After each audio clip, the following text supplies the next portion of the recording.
दुनिया के दो बड़े देश चाइना और इंडिया, जिन्हें जो सबसे ज्यादा पॉपुलेशन शेयर करते हैं वर्ल्ड की, आज से लगभग 38 साल पहले जब हिंदुस्तान ने अपना स्टार्ट किया स्टरलाइजेशन प्रोग्राम, उसके बाद 38 साल पहले चाइना ने शुरू किया। उस समय इंडिया की और चाइना की इकोनॉमी लगभग बराबर थी।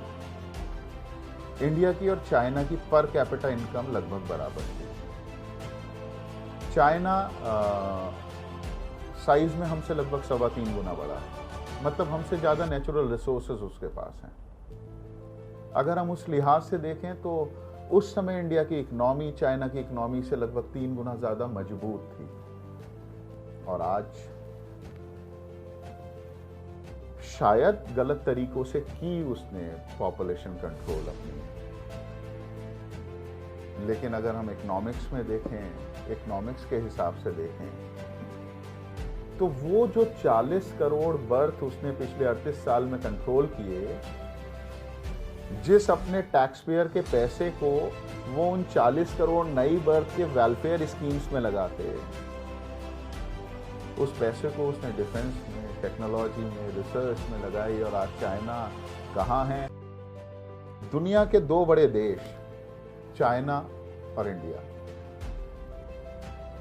जिन्हें जो सबसे ज्यादा पॉपुलेशन शेयर करते हैं वर्ल्ड की, आज से लगभग 38 साल पहले जब हिंदुस्तान ने अपना स्टार्ट किया स्टरलाइजेशन प्रोग्राम, उसके बाद 38 साल पहले चाइना ने शुरू किया। उस समय इंडिया की और चाइना की इकोनॉमी लगभग बराबर थी। इंडिया की और चाइना की पर कैपिटा इनकम लगभग बराबर थी। चाइना साइज में हमसे लगभग 3.25 गुना बड़ा है, मतलब हमसे ज्यादा नेचुरल रिसोर्सेज उसके पास हैं।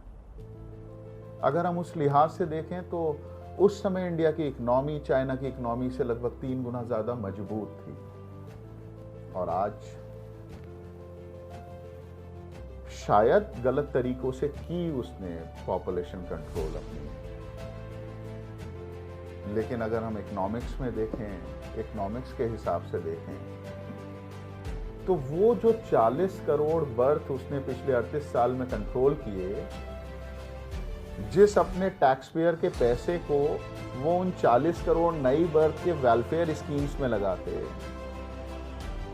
उस पैसे को उसने डिफेंस में, टेक्नोलॉजी में, रिसर्च में लगाई। और आज चाइना कहाँ है कि हमारे यहाँ गणेश चतुर्थी होती है और गणेश जी की मूर्ति वहाँ से बन के आती है।